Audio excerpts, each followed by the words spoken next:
Namaskar, I'm Manoj Kumar. Welcome to in the program Press Meet. In this program, we cover press conference, media interaction, and a speech of the chief guest at the program. So, without spending so much time, let's go to the event. देखिए, आखिरी पंक्ति में खड़े आखिरी व्यक्ति को किस प्रकार से सुविधाओं का लाभ मिले, मनोहर लाल जी की सरकार से बेहतर, मनोहर लाल जी से बेहतर कोई नहीं जानता। 10 साल के कार्यकाल में जो चूल-अचूल परिवर्तन हरियाणा प्रदेश में मनोहर लाल जी ने किए, गरीब व्यक्ति को, वंचित व्यक्ति को, पीड़ित व्यक्ति को, उनकी समस्याओं को समझ के उनका निदान करने का काम किया। ये उसका नतीजा है कि आज बड़े-बड़े नेता भारतीय जनता पार्टी का दामन थाम रहे हैं। पूर्व की सरकारों की बात करें तो किस प्रकार का भ्रष्टाचार, किस प्रकार का जातिवाद, किस प्रकार का क्षेत्रवाद, भाई भतीजावाद ये चलता था, उसको धराशायी करने का काम मनोहर लाल जी ने किया। ये उसी का नतीजा है कि आज बड़े-बड़े नेता आतुर हैं कि भारतीय जनता पार्टी में शामिल हों। क्योंकि कहीं न कहीं जो ईमानदारी से लोग काम कर रहे थे, जो नेता ईमानदारी से काम कर रहा था, वो चाहता है कि आज मैं ईमानदार मुख्यमंत्री के साथ आऊँ। जो व्यक्ति देश हित में काम करना चाहता था, प्रदेश हित में सही मायने में करना चाहता था, जिनको कसक थी, जो पूरी नहीं कर पाए, वो व्यक्ति आज भारतीय जनता पार्टी में शामिल होना चाहता है और काम करना चाहता है। मैं कहता हूँ इतिहास में पहला ऐसा संत और ईमानदार मुख्यमंत्री प्रदेश को मिला, जो कभी आप आकलन भी नहीं कर पाएंगे। आज प्रदेश की जनता उत्साहित है, हर वर्ग उत्साहित है। जो छोटा वर्ग होता था, जिसको लोग वोटों का साधन समझा करते थे, आज सही मायने में सबसे ज्यादा खुश वो है। ये उसी का नतीजा है कि आज हर छोटा वर्ग ये चाहता है कि ऐसा संत और ईमानदार मुख्यमंत्री बारंबार बने। वो आतुर है, कब चुनाव हो और कब ऐसे संत मुख्यमंत्री को तीसरी बार मुख्यमंत्री बनाए।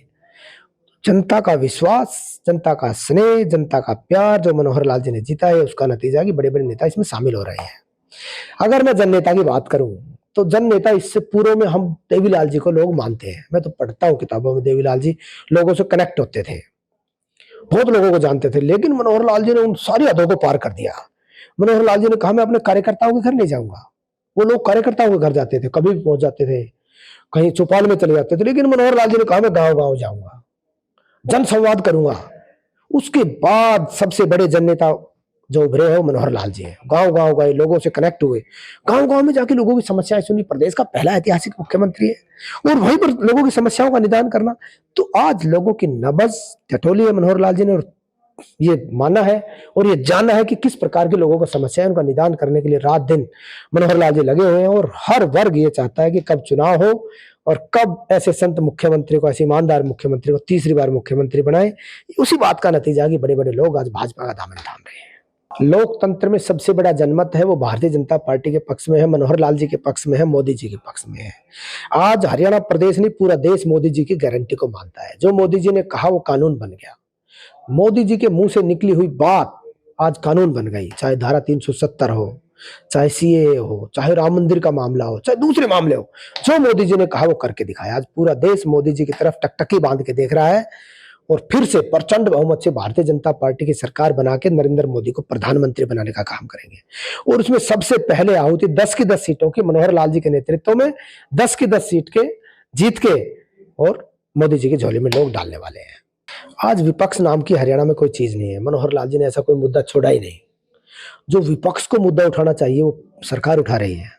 आप आकलन कीजिए, प्रदेश में जब जब भी जहां जहां अनियमितता पाई गई, अनियमितता पाने के बाद जब सरकार कार्यवाही करती है और दूसरे दिन अखबार में छपती है, तब विपक्ष उसको लेके घूमता है, ये तो भ्रष्टाचार हो गया। क्या कोई भ्रष्टाचार पकड़ा? भ्रष्टाचार पकड़ने वाले भी हमें, कार्रवाई करने वाले भी हमें, विपक्ष की भूमिका बनाने वाले भी हमें, विपक्ष की भूमिका निभाने वाले भी हमें। आज विपक्ष धराशायी हो गया है, विपक्ष कहीं है ही नहीं। आज प्रदेश की जनता ने तय कर लिया है कि तीसरी बार प्रचंड बहुमत से मनोहर लाल जी की सरकार हरियाणा प्रदेश में बनानी है। विकसित भारत संकल्प यात्रा का भी जो है जिक्र प्रधानमंत्री ने किया था कि ये बहुत बड़ी स्कीम है। अब हम लोग खुद जो है लोगों के पास पहुंच रहे हैं और उसके समस्याओं को निदान कर रहे हैं। आप इसको किस तरह से देखते हैं हरियाणा में? देखिए, पहली बार इतिहास में ऐसा हुआ है कि लोगों की समस्याओं का निदान घर जाके किया हो। पूर्व की सरकारों की बात करें, मिनिस्टरों की कोठियों पे, विधायकों की कोठियों पे, चीफ मिनिस्टर की कोठी पे लाइन लगा करती थी। आज कहीं लाइन नहीं है। उस लाइन को तोड़ने का काम मोदी जी ने किया है। पहली बार एक इतिहास में ऐसा हुआ है, विकसित भारत संकल्प यात्रा के तहत हर गांव में अधिकारी जाके गांव में आदमी आदमी से पूछ रहे हैं, बताओ तेरी समस्या क्या है। पोर्टल के माध्यम से जो पारदर्शिता मनोहर लाल जी ने लाई और उसमें किसी कारणवश कहीं कोई कमी रह गई हो, उसका गांव-गांव जाके निदान ये विकसित यात्रा कर रही है और मुझे लगता है मील का पत्थर साबित होगी और लोगों की समस्याओं का निदान करने के लिए ये वरदान साबित लोगों के लिए होगी। इसी का नतीजा है आज फिर से 400 पार भारतीय जनता पार्टी का कमल खिलने जा रहा है। देखो, आज पूरा देश राम में है। हर आदमी प्राण प्रतिष्ठा होने के बाद राम जी के दर्शन करना चाहता है। उनकी भावनाओं के अनुसार जिस प्रकार से लोग, कोई गरीब व्यक्ति, कोई बुजुर्ग व्यक्ति, कोई महिला जो अपने खर्चे से नहीं जा सकती, सरकार ने पोर्टल बनाया, उस पे अपलोड करो, फ्री हम दर्शन कराएंगे। ये मनोहर लाल जी की सोच को दर्शाती है कि लोगों की आस्था जुड़ी हुई है। आज पूरा देश राम में हो चुका है, पूरा देश राम जी के दर्शन करना चाहता है। 500 वर्ष के बाद राम जी की प्राण प्रतिष्ठा हुई है। हर व्यक्ति चाहता है कि हम वहां दर्शन करें और मैं डंके की चोट पर यह कहना चाहता हूं, प्रदेश का कोई व्यक्ति जो दर्शन करना चाहता है उसको वंचित नहीं रहने देंगे। हम उसको दर्शन करा के लाएंगे। उसमें कोई सीमा, समय सीमा और लोगों की सीमा तय नहीं की हमने। जितने लोग पोर्टल पे आवेदन करेंगे सभी को दर्शन कराएंगे।